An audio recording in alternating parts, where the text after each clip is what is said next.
नमस्कार बच्चों, कैसे हैं आप सभी। उम्मीद करते हैं कि आप सभी बहुत बढ़िया होंगे। तो चलिए आज की क्लास की शुरुआत करते हैं।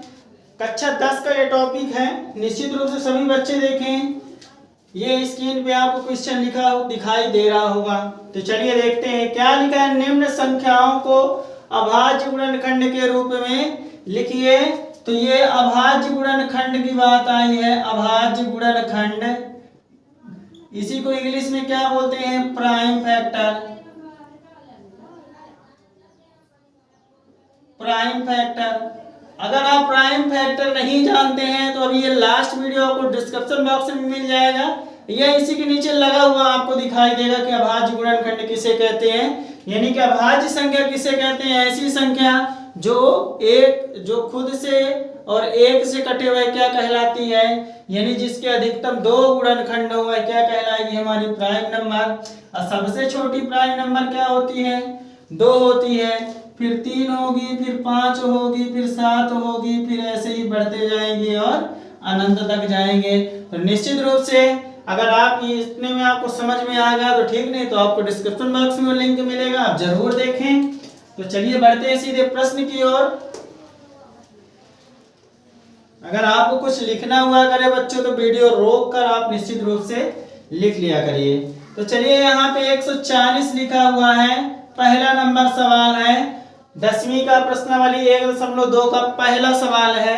यहाँ बोला है कि निम्न के अभाज्य गुणनखंड करना है। तो चलिए कर देते हैं।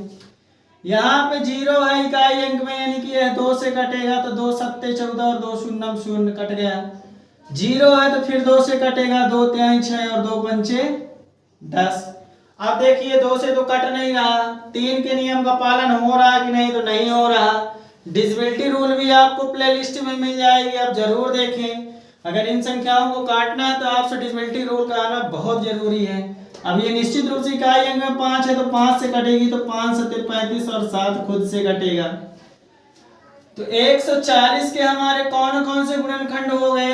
अभाज्य गुणनखंड 2 गुणे 2 और 5 गुणे 7। ये देखिए 2 भी अभाज्य है, 5 भी अभाज्य और 7 भी अभाज्य है। तो यह हमारे क्या हो गए? इसके अभाज्य गुणनखंड।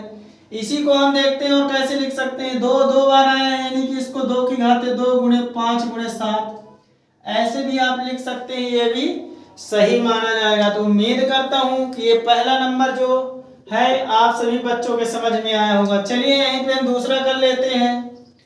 दूसरे नंबर में आपको लिखा मिल रहा है कि 156 लिखा हुआ है। 156, तो चलिए इसको काट लेते हैं। 2 से ही कटेगा क्योंकि इकाई अंक में सम अंक है। तो 2 सत्ते 14 और 2 अट्ठे 16, फिर 2 से कट रहा है तो 2 तिहाई 6 और 2 9 18। अब ये देखें कैसे कटेगा। तो 9 3 12, यानी निश्चित रूप से 3 के नियम का पालन हो रहा है। तो काट दीजिए, 3 एकम 3 और 3 त्रिका 9, और फिर ये खुद 13 से कटेगा तो ये 13 एकम 13, ये पूरा कट गया। अब बात आती है कि 156 के गुणनखंड कितने हुए? तो यहाँ आपको ऊपर लिख के मैं दिखाता हूँ कितना हुआ। 2 गुणे 2 और गुणे 3 गुणे 13। यहाँ भी इसको हम क्या लिख सकते हैं? 2 हमको देखने को मिला कि 2 बार आए, यानी कि 2 की घाते 2 गुणे 3 की घाते 3 की घाते 1 ही है गुणे 13। यह हमारा क्या होगा? आंसर होगा। तो सभी बच्चों के समझ में निश्चित रूप से आया होगा। उम्मीद करता हूँ कि समझ में आया होगा। और सभी बच्चों के लिए होमवर्क के रूप में दे रहे हैं कि ये जो 3 अगली संख्याएं लिखी हुई हैं, आप सभी कमेंट बॉक्स में इनका आंसर जरूर दीजिए। अभाज्य गुणनखंड के रूप में कैसे लिखेंगे?